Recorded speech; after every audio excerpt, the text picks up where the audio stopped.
parler de nous, de notre système et d'une petite histoire. Dans une contrée pas si lointaine, Chimbe vit.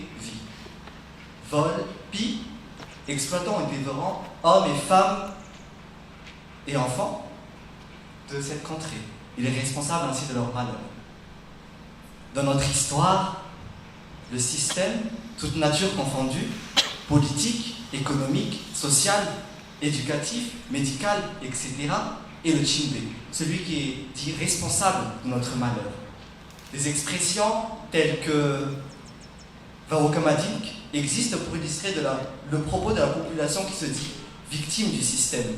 Et à un certain degré, nous n'allons pas nous mentir, c'est véridique. Exemple. En effet, le système est corrompu, souffre de dépotisme et de favoritisme. Il est incompétent, négligent, voire imprudent et incapable. Remarque.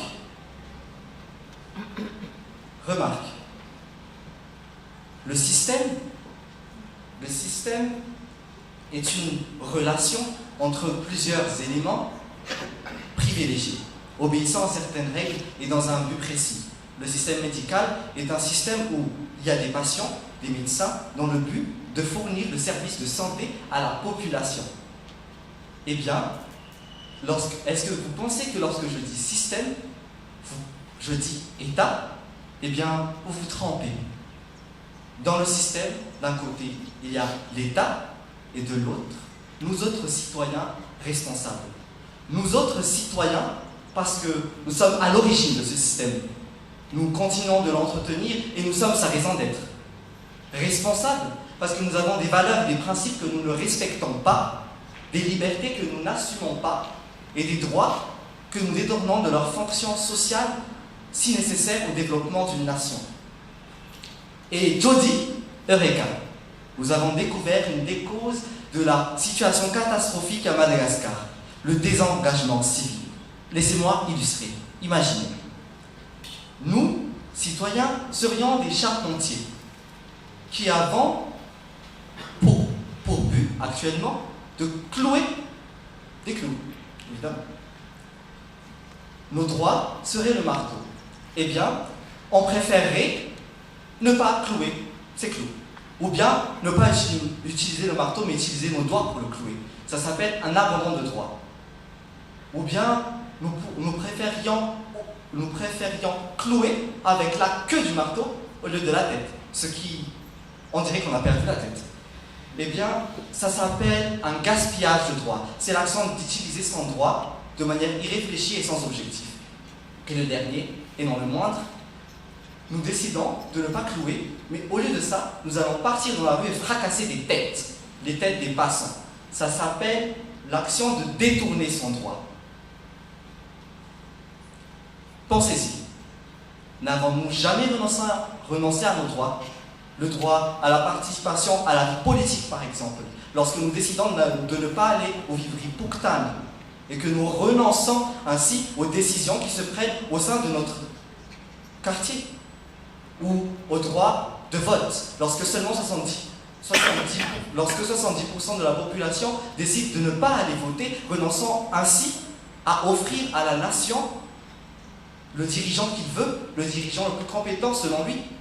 Ou n'avons-nous jamais gaspillé nos droits, le droit d'expression, qui est censé nous permettre d'avancer nos idées et de fournir des critiques constructives et que nous utilisons pour maudire et injurier les autres? Pensez-y. Et si vous vous sentez un tout petit peu concerné, si vous vous sentez un peu plus coupable, si vous vous sentez un peu plus responsable, si vous avez pris conscience que votre action, le fait que la manière dont vous utilisez ou n'utilisez pas vos droits, fait de vous un acteur dans le changement du système à Madagascar, si vous avez pris conscience que vous êtes l'acteur du changement, je vous demanderai de penser à ces systèmes, le système esclavagiste par exemple, qui a été à l'origine du système raciste en Amérique, et que Martin Luther King, victime de ce système, a décidé d'évincer. Il a utilisé ses droits, non? Ou bien du système colonial. En Inde, lorsque Gandhi a décidé de se lever et de prendre la parole pour diriger son pays vers l'indépendance. Ou en Afrique du Sud, un système où les Noirs étaient exclus, ça s'appelle l'apartheid, et où Nelson Mandela, malgré les années en prison, où il n'a jamais renoncé à ses droits, notamment le droit d'expression, a pu arriver à la plus haute fonction au sein de l'État. Je vous invite alors à user de vos droits, peu importe votre objectif, mais de manière réfléchie, de manière à ce que demain, vous pourrez dire « J'ai utilisé mon droit à l'expression et ça a été utile ». Je vous invite, mesdames et messieurs, à être le citoyen engagé qui permettra à notre nation de se relever à nouveau. Merci.